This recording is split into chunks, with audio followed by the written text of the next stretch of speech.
"I don't need a brat like you," he sneered, and my shock deepened as I saw my father laughing mockingly. "Sorry, but I'm not going to take care of you. You're in high school now, you can live on your own, right? I'm running off with my lover, so don't ever contact me again," he announced callously, just days after my mother's death, without attending her funeral. Utterly disillusioned, I didn't feel the need to stop him. "Go ahead. I will never contact you," I responded. "Thanks. I'm lucky to have an understanding daughter like you," he said, feigning gratitude, and left the house. I thought we'd never meet again, and despite his terrible actions, I felt almost relieved to be rid of him. Yet 3 days later, I received an incessant call from him. Initially considering ignoring it, I decided to answer. "Who is this?" I questioned, and then came unbelievable words from my father on the other end of the line. "My name is Emily Young, a freshman in high school. You might think I'm enjoying the typical high school life, but my home situation was far from ideal, all because of my father. He was a highly educated, accomplished accountant, often envied by others. However, his true nature was far from admirable. He had a habit of looking down on those with less education than him, including my mother, who only finished high school. He often despised her, saying things like, 'Really, a high school diploma is embarrassing. Without me, you couldn't survive.' In front of me, he would insult my mother, who seemed to have no love for him. Yet, as he said, she struggled to be financially independent and couldn't divorce him. So she always encouraged me to study hard, saying, 'Don't end up like me. Get a qualification and earn your own living,' reading books to me since I was little. Although my father earned well, he only provided us with the bare minimum. My mother couldn't afford to buy books for me, so she often took me to the library, where she would read to me. Thanks to that, I got into a prestigious private school. But was my high-achieving father proud of me? Not at all. He had no interest in me, not even knowing which high school I attended. It was because I was a girl. He still harbored archaic views of male superiority and lost interest the moment he knew his child was a girl. He had wanted a son to inherit his accounting firm, but that dream was shattered when my mother gave birth to me and later became unable to have more children. Since then, he hardly showed any interest in my mother or me. "Darn, I'm such a nice guy to marry an ugly, stupid woman like you," he'd say when drunk, insulting my mother. She would ask him to stop, especially in front of me, but he'd get furious. "What? Talking back to me? Do you realize who's feeding you, you useless woman?" He'd yell, insulting her further. I couldn't bear to watch, locking myself in my room and covering my ears. His tyranny wasn't limited to verbal abuse. He also had a terrible habit of cheating, claiming he was busy with work, often coming home late, sometimes not until morning. Gradually, he started arriving home reeking of women's perfume, which disgusted me. "Your perfume is too strong," I'd say, pinching my nose. He'd look at me with disdain, saying, "What, you think your nose is too good? Why do you wear perfume? A woman like you can't survive without relying on a man." I deeply hated my father for saying such things to his daughter, but it seemed like he didn't even realize I despised him. "You do take after your mom with that plain face and personality. What's the use of a girl like you studying? You'll just end up a woman with too much pride, and no man will come near you," he'd claim. While he constantly insulted my mother for not being educated, he belittled me for being educated, saying it was pointless for a woman to study. I thought this man was truly hopeless. Moreover, he hardly gave us any money, yet he wore expensive brand suits and watches. Even his loungewear was stylish, and I couldn't help but wonder about this economic disparity within our own home. When I suggested to my father, "If you have that much money, why don't you buy something for Mom?" he just snorted, saying, "It's my hard-earned money. What's wrong with spending it on myself?" He refused to spend a penny on us. It was only because of my mother that I could get through those days. But just as I entered high school, she was diagnosed with breast cancer. By the time we found out, it was too late, and she was given a short time to live. When I learned about it, I broke down and clung to her, crying, What am I going to do without you, Mom? But then, thinking about it, I didn't want to cause her any more worry because of me. From then on, I tried to spend the remaining time with her as happily as possible. Sorry for troubling you every day, Emily. You have schoolwork too. You don't need to visit me so often, she would say with a relatively cheerful smile when I visited her in the hospital. I come because I want to see you, Mom. Plus, staying at home means seeing that drunken father of mine. I can't stand even looking at him, I replied. To this, my mother's expression turned a bit sad. I'm sorry for making you feel that way about your father. I always hoped you and your dad would get along. I'm sorry, Mom, but that's impossible.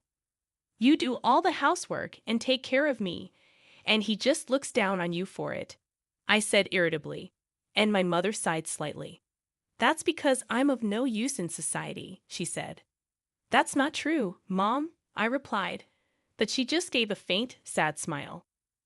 My father didn't visit my mother in the hospital at all. He hardly ever came home either.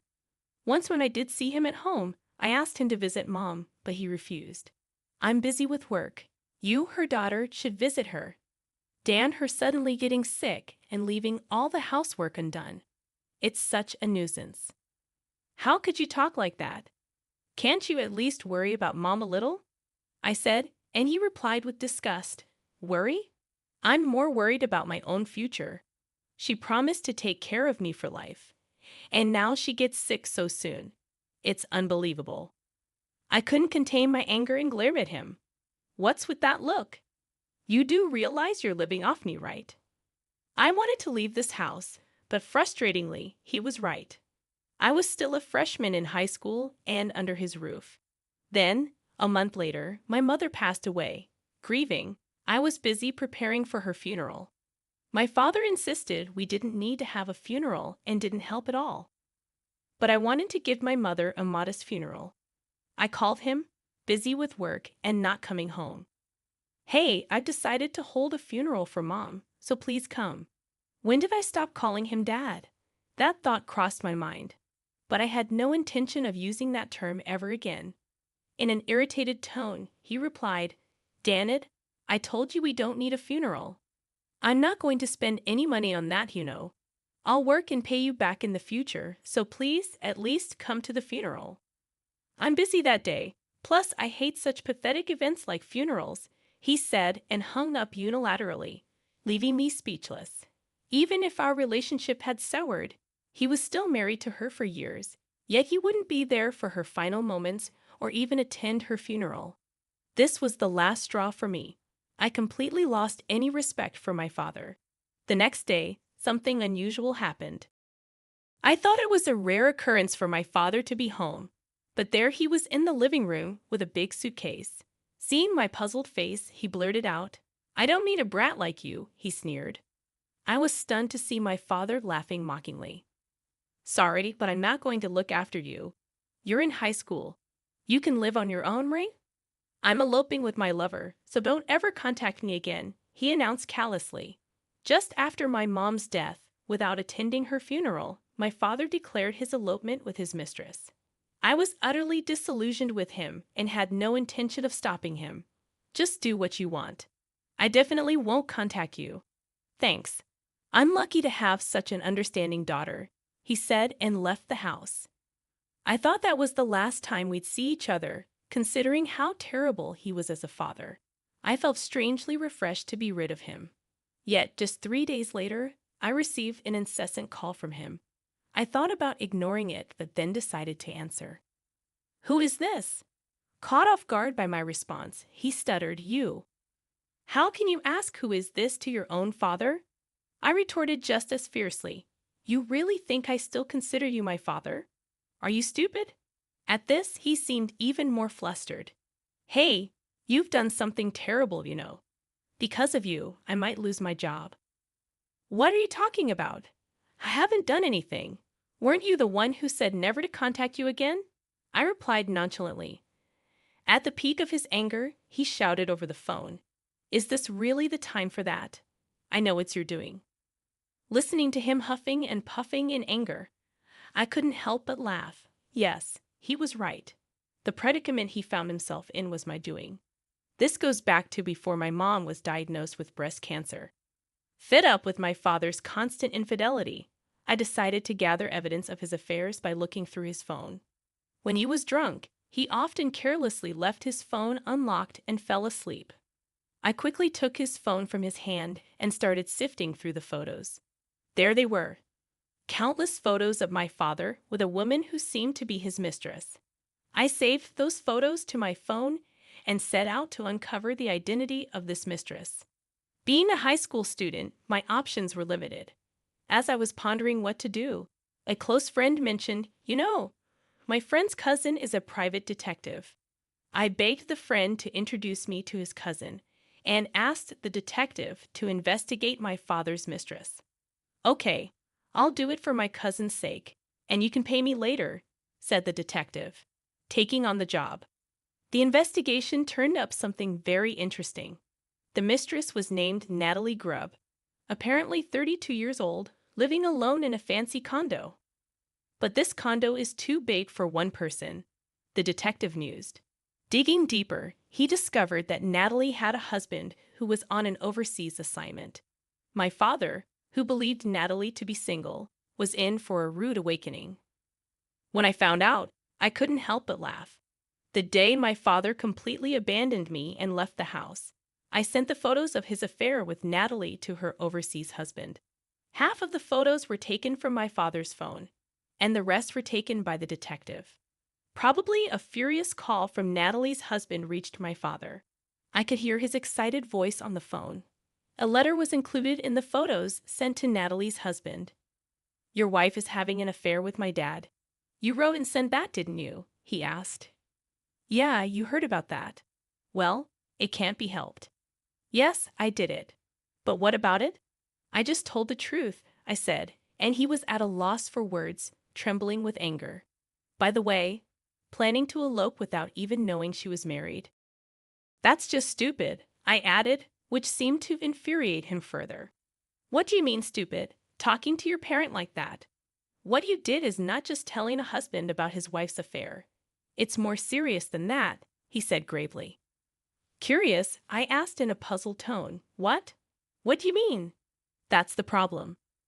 You don't understand the gravity of the situation," my father continued, his voice trembling. "Natalie's husband, he was an important executive at a major client of my company." "No way, really," I exclaimed in surprise, though I already knew that. Unaware of this, my father lamented in a dark tone. "Oh, unfinished. How did it come to this?" The detective's investigation had revealed that Natalie's husband was an executive at S Corporation, a publicly listed company and a key client of my father's firm. When I learned that S Corp was a major client of my father's company, I felt a thrilling sense of excitement. This was my chance for revenge for my mother. Natalie's husband stormed into the office yesterday. He spread the affair photos of me and Natalie all over the company. I was so shocked. I froze for a moment. My father said, "Serves you right," I said coolly. "Quiet. You have no idea how much contempt I face from my employees. Me, the president, being ridiculed by those lower-level employees. It's humiliating," my father continued. I couldn't help but laugh at his words. My father, always so proud and looking down on everyone else, was now scorned by his own employees. The irony was too much. Then, the president of S Corp called and said they're ending their business with us. Wow, that's serious. You really don't get it, do you? It's not just that. After S Corp pulled out, all my employees submitted their resignations. I was shocked at his words. Everyone. Why would they do that? Because without S Corp, my company is finished. Is that so? My father's accounting firm was a small office with about 5 employees. He was in charge of sales but hated it due to his high pride. Apparently, almost all the firm's revenue came from S Corp. The employees, fed up with my father's tyranny, must have decided to leave en masse once S Corp withdrew. I was surprised that things had escalated to this extent. But given everything my father had done, it felt like just desserts. Natalie had left him, his employees were gone, and my father was now completely alone. He had always been indifferent to my mother and me. But it turned out he was weak to loneliness, which probably led to his repeated infidelity. Feeling lonely, he suddenly made an outrageous proposition. Well, it's fine. I was thinking of coming back home anyway. What do you mean? Well, I've broken up with Natalie, and I'm all alone now. I thought I'd come live with you. His audacious suggestion was revolting to me. How could he have the nerve to come back now? As if we could ever live together harmoniously after everything. There's no way I'm living with you. I don't want to live with you at all. I flatly rejected his proposal. Yet, seemingly oblivious to how much I despised him, he clung to the idea. Don't be so stubborn. You're still in high school, aren't you? Still a child. You should want to live with your parent, right? The audacity of his statement was astounding, especially after he had said I could live on my own because I was in high school. Unfortunately for you, I can live just fine without you. In fact, my life would be a mess with you around, so don't you dare come back, I said, and he became angry. What are you talking about? That house you're living in is my house. It's only natural for me to return. No matter what you say, I'm definitely coming back. Faced with that reality, I had no choice but to concede. That's true. This house is in my father's name, so I don't have the right to refuse him. I'm glad you finally understand. So, from now on, let's live together as a family, just you and me. To his cheerful suggestion, I coldly retorted, no, it's fine. I'll be leaving. What? What do you mean? Where are you planning to go? My father asked, surprised by my words. I'm going to my grandparents' house in Nebraska. Living with you? No thanks. It's my mom's parents' place, I explained. When I had learned about Natalie being married, I suspected my father would eventually return to this house. So, as a precaution, I had already contacted my maternal grandparents in Nebraska, and they gladly agreed to take me in. My father's parents, much like him, were selfish and unmanageable, so I barely kept in touch with them. Hearing this, my father sounded troubled. Don't say that. We're the only family we have. I'll change my ways. Let's live together. He insisted, but I said, I know what you're up to. You just want me to take care of you, right? You're just worried about being alone and dying alone, I accused him. No, that's not true. Look, you said you want to go to college, right? I'll pay for it. If you don't live with me, I won't pay. Are you okay with that? Faced with his intimidation over the phone, I replied simply, I'm fine with it. What? Don't be so stubborn. Planning to work part-time while attending college. It's hard, you know. Just give up on that idea. As usual, my father belittled me. But I informed him, I have the life insurance money that Mom left me. What? He sounded completely taken aback. Life insurance? You mean she had a policy? Yes, after my mother passed away, she had made sure I wouldn't struggle financially by taking out a life insurance policy.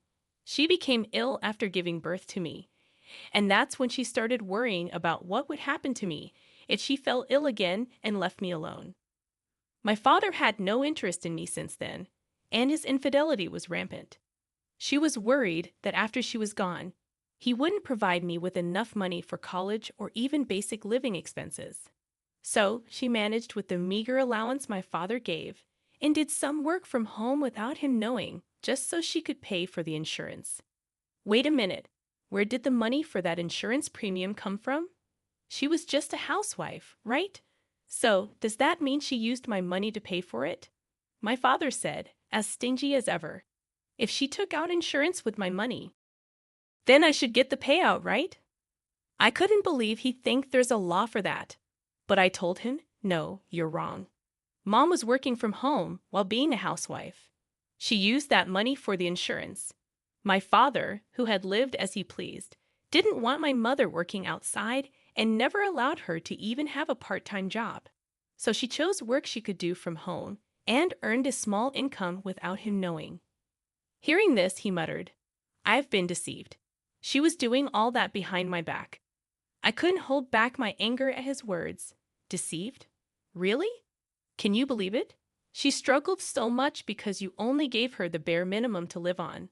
All my clothes were bought from auction sites. I never got new clothes. I don't think she ever spent money on herself. He was silent, unable to make a sound. And yet, you are out there splurging on brand name goods and luxury items, enjoying life alone. You're the worst. But I had to spend on my appearance for work. Those extravagances you're talking about, they were for entertaining clients, he tried to justify. But I wasn't fooled. Sure, there were some client entertainments, but I also knew about the trips and lavish meals he enjoyed with his mistresses, while never giving a single gift to my mother or me. Remembering all this thoroughly disgusted, I said, "That's enough.